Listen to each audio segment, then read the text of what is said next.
Mi nombre es Alejandro Narancio. Yo trabajo en Infui, que es una empresa, una consultora de software, que nos gusta mucho ser partners tecnológicos de empresas y ayudarlos a transitar su camino en la tecnología. Y hace ya un tiempo estamos bastante metidos en tecnologías más innovadoras, no tanto de mainstream, como ser chatbots, análisis de imágenes y bueno, blockchain y smart contracts, que es un tema que a mí me fascina hace años. Y bueno, no vamos a hablar más de mí. Hace unos meses, Cherta vino y me dijo para ver si me animaba a presentar algo con blockchain y JavaScript. Y mi primera reacción fue, ¿qué querés hacer? Y bueno, pero después de pensarlo un poquito, dijimos, bueno, vamos a intentar hacerlo. La idea de la charla va a ser hablar sobre aplicaciones descentralizadas sobre Ethereum. No vamos a hablar de magia negra como servir Fernet con Twitter o hablar con dispositivos desde el browser y cosas de esas raras que yo ya estoy viejo para eso. Pero bueno, también Cherta me vetó algunos temas. Por ende, temas que no vamos a hablar son blockchain y Ethereum en detalle. No vamos a hablar de arquitectura y diseño de sistemas basados en blockchain, sino solo de Decentralized Applications. No vamos a hablar de Bitcoin, ni tampoco de criptomonedas. Pero si quieren, después en el coffee break nos sentamos y charlamos de todo lo que ustedes quieran, porque son temas sumamente, al menos a mí, me encantan un montón. Temas que sí vamos a hablar. Vamos a hablar un poco, a pesar que Cherta me dijo que no hablara, voy a hablar un poco de los conceptos básicos de blockchain y Ethereum, porque yo soy un medio anarquista y bueno, ¿qué va a hacer? Bancátela, Cherta. Vamos a hablar de las dApps. Vamos a intentar hacer una pequeña demo. Y bueno, después van a venir algunas conclusiones muy subjetivas de lo que yo opino que es qué ventajas tienen este tipo de plataformas y cuál es su futuro. ¿Qué es blockchain? Bueno, ¿alguno sabe lo que es blockchain? ¿Alguno ha tratado lo que es blockchain? Bueno, alguna mano por lo menos. Blockchain es una base de datos orientada a transacciones. Todo en blockchain, absolutamente todo, es una transacción. Obviamente blockchain, la traducción es cadena de bloques, se guardan transacciones en bloques que se enlazan entre sí y eso le da a la base de datos ciertas características de seguridad, de inmutabilidad que no vienen al caso, que si quieren las seguimos charlando después, pero básicamente ustedes se tienen que enfocar en que no es más que una base de datos orientada en transacciones y absolutamente todo en la base de datos es una transacción, ¿sí? Después vamos a explicar un poco más sobre este tema. Cae dentro de lo que son Distributed Ledger Technologies, DLTs, ¿sí? Un ledger en inglés es un libro mayor de contabilidad en una empresa en donde se lleva toda la contabilidad de la empresa y se registran todos los asientos financieros o contables de la empresa. Una característica de los libros mayores es que una vez que se agrega un asiento no se puede modificar ni se puede eliminar. Si hubo un error en ese asiento, se tiene que agregar un contraasiento que anula el anterior. Lo mismo ocurre con blockchain. Una vez que se agrega una transacción a la base de datos que es aceptada en la cadena, no puede ser modificada y no puede ser eliminada. Es permanente, es inmutable en ese sentido. Y distribuidas, es decir, a diferencia de una empresa, una organización en que en general el ledger está centralizado en la empresa o en un banco o en lo que sea, aquí todos los que participan de la plataforma tienen una copia de ese ledger completa y pueden ver qué es lo que quieren agregar los demás y pueden validar que lo que quieren agregar los demás está bien o está mal. Pueden saber si se lo puede hacer o si no se puede hacer, ¿sí? Entonces, todos tienen votos para decir si tal transacción debe o no formar parte de la cadena. Y por un algoritmo de consenso, que depende del tipo de blockchain, es cuál será el algoritmo a utilizar, se decide entre todos si esa transacción forma parte de la cadena principal o no, si se acepta o se rechaza, ¿sí? Entonces, quiero que les quede esto cuando hablen, porque ahora se está hablando mucho de DLTs, es un ledger distribuido, en donde cada nodo de la plataforma tiene una copia y puede validar y tiene voto sobre qué se agrega y no se agrega. Distribuida, descentralizada. Recuerden que blockchain surge para soportar Bitcoin Y Bitcoin, el paper de Bitcoin, el título del paper de Bitcoin es crear un sistema de pagos punto a punto. ¿Sí? La idea es eliminar al agente centralizador. O sea, cuando nosotros, ¿por qué le pagamos al banco? Le pagamos al banco porque si yo le quiero mandar dinero a Cherta, digo, che, Itaú, mandale 100 pesos a Cherta, y el Itaú es el encargado de validar que yo tenga saldo, de reducirme mi saldo e incrementárselo a Cherta. Hay un agente centralizador. Lo que se quiso con Bitcoin, y para eso se creó blockchain, es descentralizar eso y que todos los nodos sean los encargados de validar que yo le puedo enviar a Cherta ese dinero. Y la transacción es entre nosotros, no usando un tercero. ¿Sí?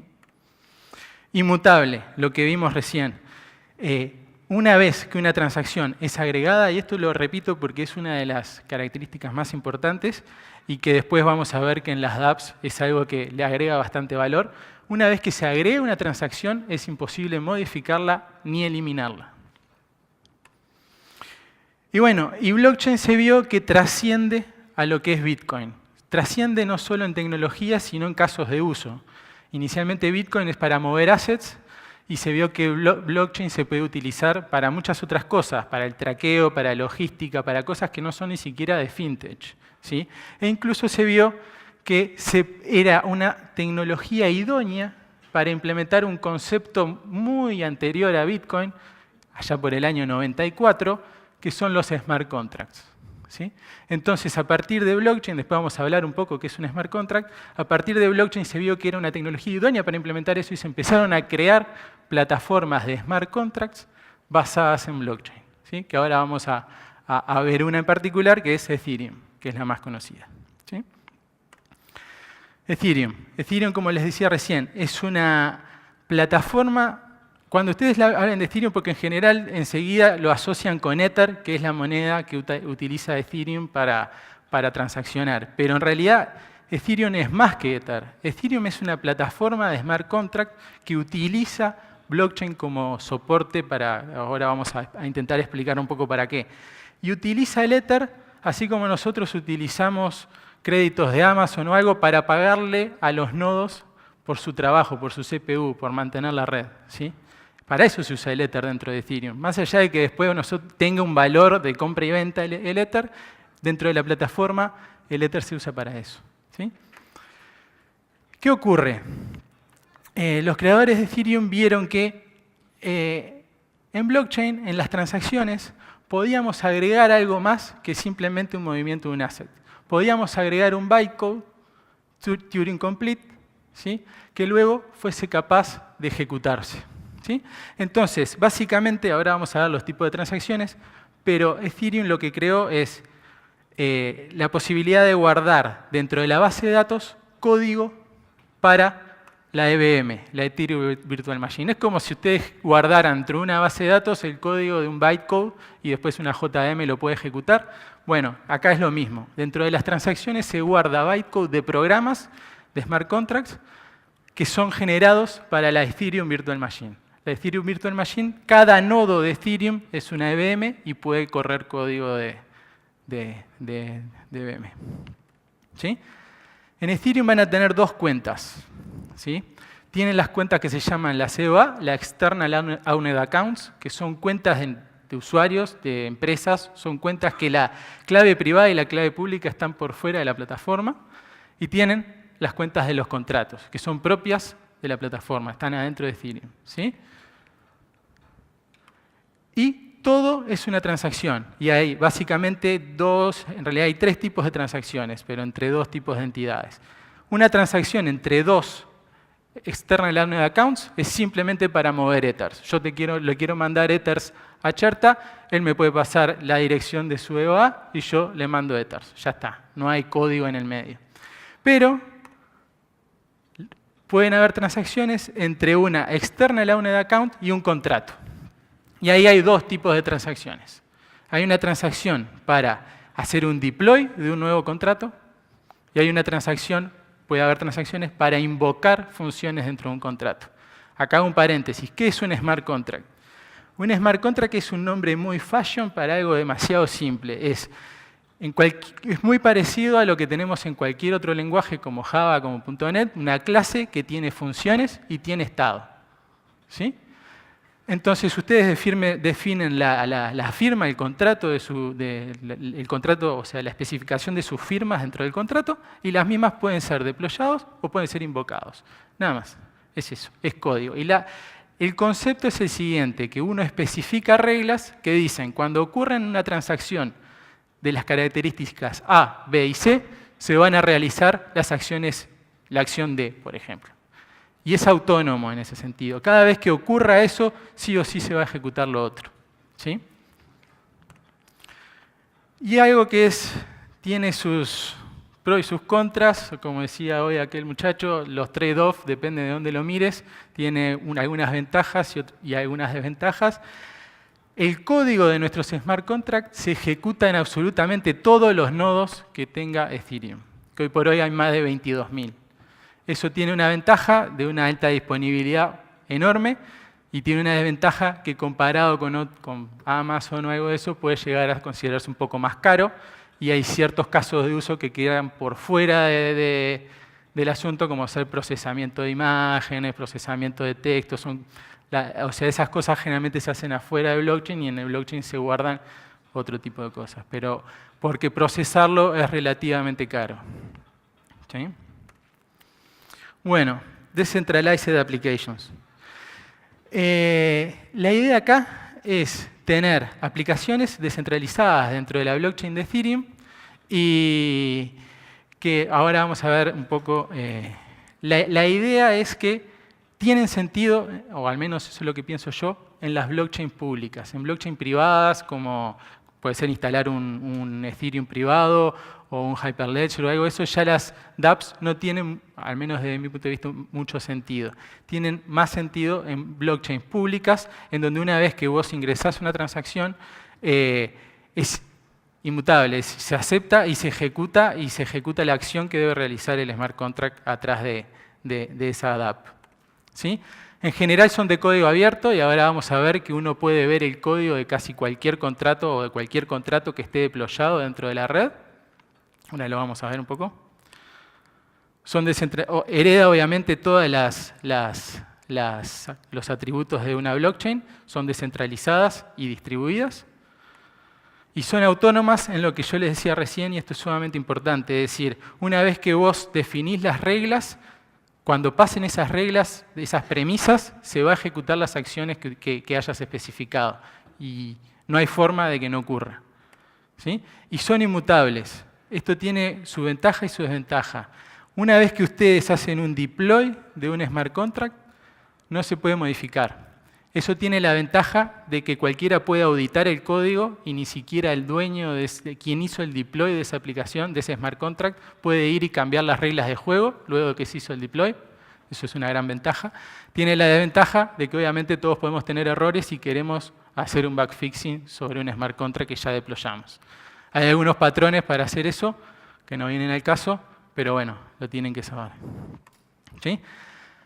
Ventajas completamente habitables. Esto es una web que se llama etherscan.io, que ustedes pueden ver el saldo de cualquier billetera, etcétera, o pueden ver un contrato y en el contrato hay una solapa que dice código y pueden ver el código que tiene ese smart contract. En este caso es una wallet bastante conocida que adentro tiene como 100 millones de dólares y ustedes pueden fácilmente, si conocen el lenguaje que es Solidity, pueden auditar y ver el código del contrato que van a hacer. Entonces, si ustedes, por ejemplo, quieren crear una Decentralized Application, por ejemplo, para un caso de uso de seguros, entonces ustedes dicen, bueno, yo quiero contratar un seguro de, por ejemplo, retrasos de vuelos. ¿Sí? Entonces, yo puedo mirar el código, eso fue un piloto que hicimos hace poco. Vos contratabas, por ejemplo, yo me iba a tomar una American a Miami, que llega en teoría a las 6 de la mañana, pago un porcentaje de Ether y si el vuelo se atrasa, a mí me pagan una prima. Yo puedo ir, mirar el código y ver exactamente lo que va a hacer ese smart contract y ver si realmente me va a pagar si se atrasa. Y bueno, y en ese caso lo hago. Como yo sé que no me lo pueden modificar y es completamente, una vez que se atrasó el vuelo, me van a enviar el dinero automáticamente, confío en eso. ¿Sí? Otro es distribuido. Este es un mapa de los nodos de hace unos días de Ethereum. Obviamente hay ciertas concentraciones en Europa, a Estados Unidos y Asia, pero está bastante distribuido. O sea, hay más de 22.000 nodos distribuidos. Y la ventaja es que, por ejemplo, si ustedes contratan no sé, un S2 en Amazon, en alguna región de Estados Unidos, solo están en una región. Acá, para que su Decentralized Application deje de funcionar, se deberían de caer absolutamente todos los nodos, porque la aplicación de ustedes está instalada en absolutamente todos los nodos y corre en todos los nodos, ¿sí? Entonces, la alta disponibilidad es gigante, ¿sí? Otras ventajas, en algunos casos se reducen los costos de hosting porque ustedes solo pagan por el deploy y por utilizarlo. Si ustedes hacen un deploy no pagan más, y nunca más la usan, no pagan más nada, ¿sí? Backup, porque básicamente no necesitan. Como para modificar el estado de una DApp, ustedes sí o sí tiene que haber una transacción aceptada dentro de la blockchain. Por ende, ustedes tienen la cronología de cómo se llegó al estado actual de su aplicación. No necesitan hacer backups periódicos porque tienen todo el timeline en el blockchain público, ¿sí? Y realmente solo se paga lo que se utiliza porque ustedes solo pagan por deployar y por cuando hacen transacciones para invocar, ¿sí? Acá Amazon tiene el Lambda Function, que es algo más o menos parecido, pero bueno, es algo interesante. Y bueno, 100% de disponibilidad, como les decía. La única, o sea, imagínense que hay una bomba en Estados Unidos, no pasa nada, todavía siguen todo el resto de los nodos, y al menos que se bajen todos los nodos, la aplicación va a seguir corriendo, ¿sí? Componentes que en general hay en una Decentralized Application.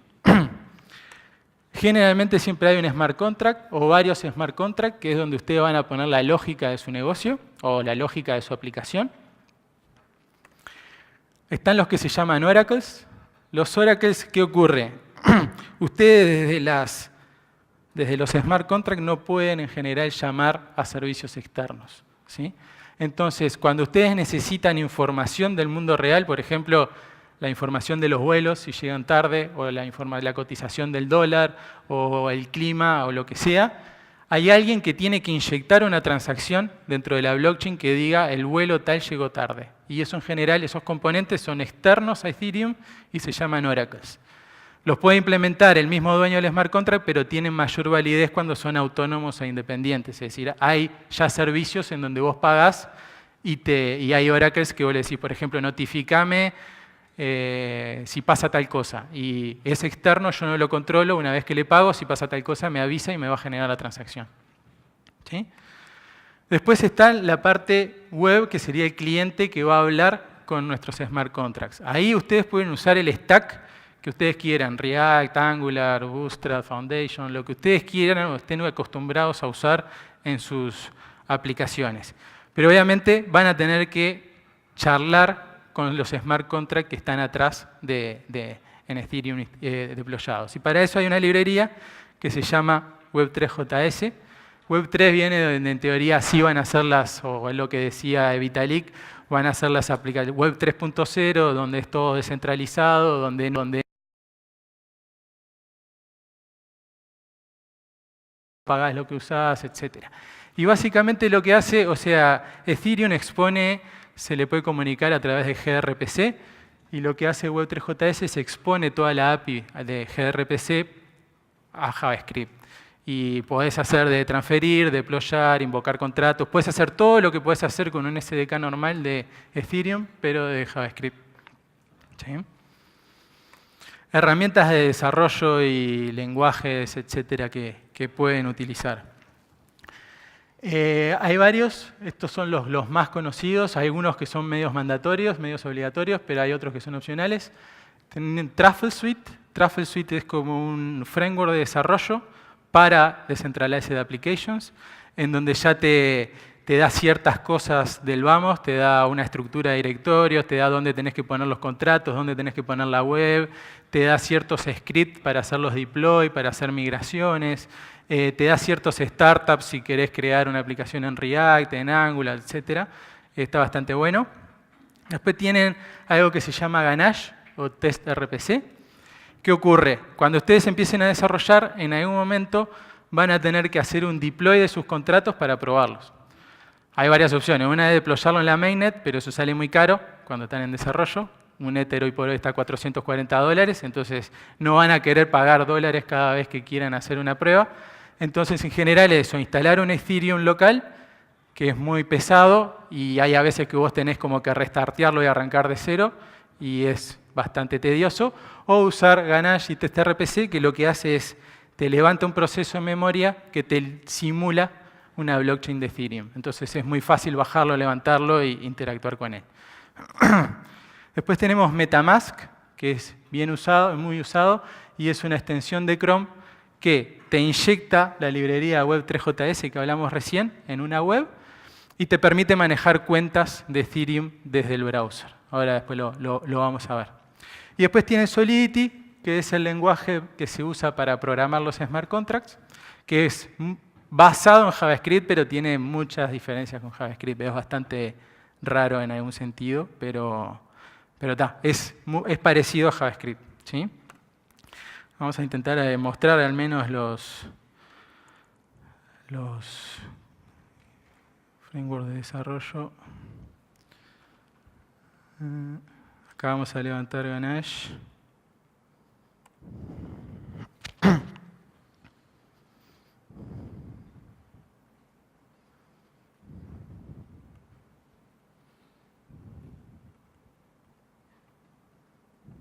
Y acá en Ganache, cuando ustedes lo levantan,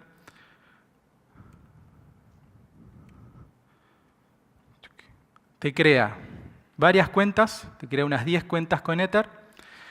Está en automining, o sea, lo que hace es bajarle, en general es creo que 2 minutos el tiempo de mining de Ethereum, pero acá te lo deja que todo lo que llegue enseguida lo mina, ¿sí? Importa. Te muestra los bloques. Inicialmente el único bloque que tiene es un bloque especial que hay en toda blockchain, que es el Genesis block, que es el primero que existe. Están todas las transacciones. Y está esto que ustedes lo van a ver muy seguido en las billeteras y esto que es el mnemonic, que es simplemente palabras que se utilizan para generar claves privadas. Entonces, cuando vayan a crear seguramente alguna billetera en Bitcoin, algo de eso le hayan pedido, ciertas palabras aleatorias que ustedes quieran, de forma de poder después recuperar las claves, ¿sí? Bien. Después acá tenemos MetaMask. Lo que vamos a hacer es...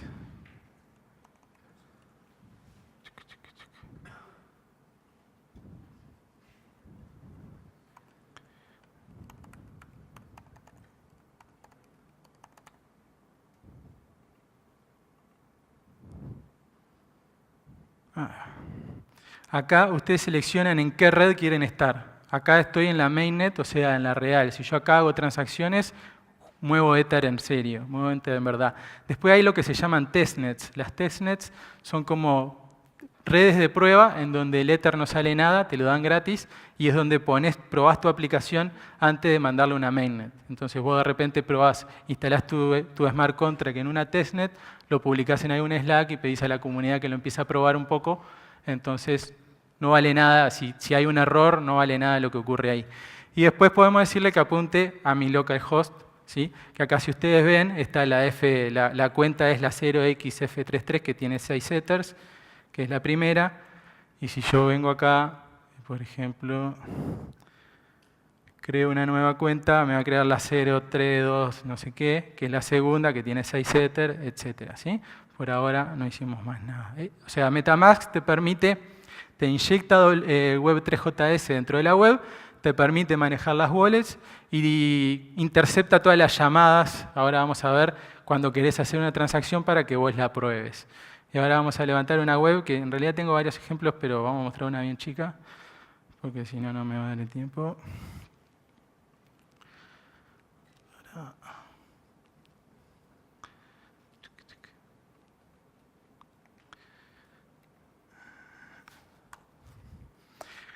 Acá lo primero que va a hacer, va a levantar el servidor, va a compilar mis smart contracts y los va a deployar.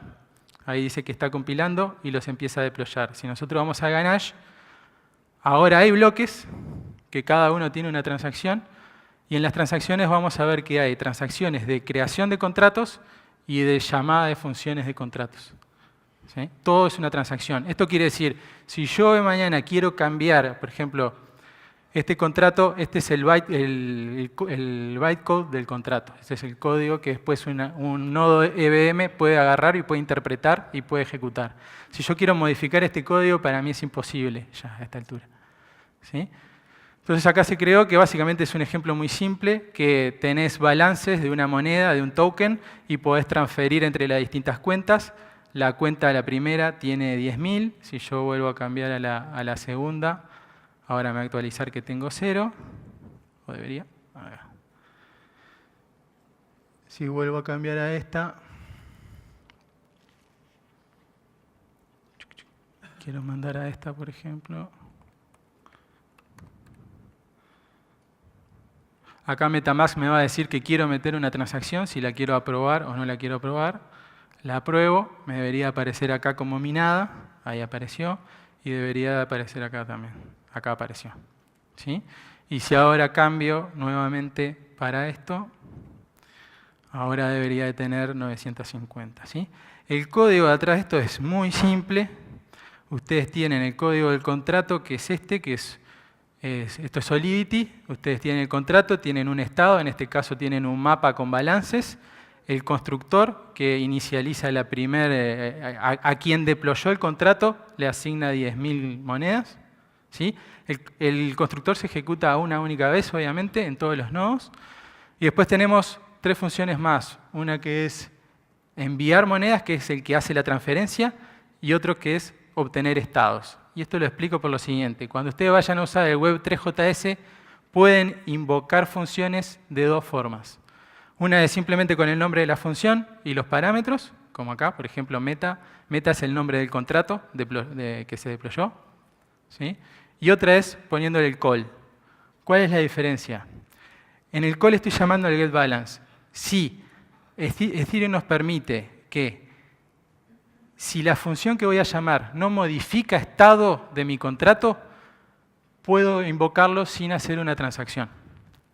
¿Por qué? Porque no quiero que se me sobrecargue de transacciones que no hacen nada en el blockchain. Yo podría crear una transacción para consultar el balance, pero ponerle que digo, mira, no me interesa traquear cuándo se llama el getBalance, entonces lo hago con un call, no necesito una transacción. Pero en el momento de que se modifica algún estado, sí o sí tengo que invocarlo usando una transacción. Tengo que llamarlo de esa forma, ¿sí? Y bueno, ese era el ejemplo. No sé si estoy bien de tiempo, ¿no? Como conclusión, decirles que para mí para mí blockchain es muy disruptivo. Es una tecnología que para mí es como JavaScript ahora. Nació con Netscape. Ninguno usa Netscape, pero hoy por hoy usamos un millón de cosas que creó Netscape, entre ellas JavaScript, que ha evolucionado a cosas que nada que ver con lo que se creó, obviamente. Y creo que blockchain, si no triunfa como tecnología, sí va a triunfar, algo va a salir o va a evolucionar de esto. Sobre las dApps, a mí lo que realmente me copa de las dApps es que, a pesar de que yo creé la dApp, una vez que la instalé, yo ya dejo de ser el dueño de la dApp y dejo de tener control sobre la dApp. Y ya el control lo tiene la plataforma y ni siquiera yo puedo cambiar las reglas que yo escribí una vez que la creé. Y eso para mí es bastante nuevo, bastante innovador y bastante interesante.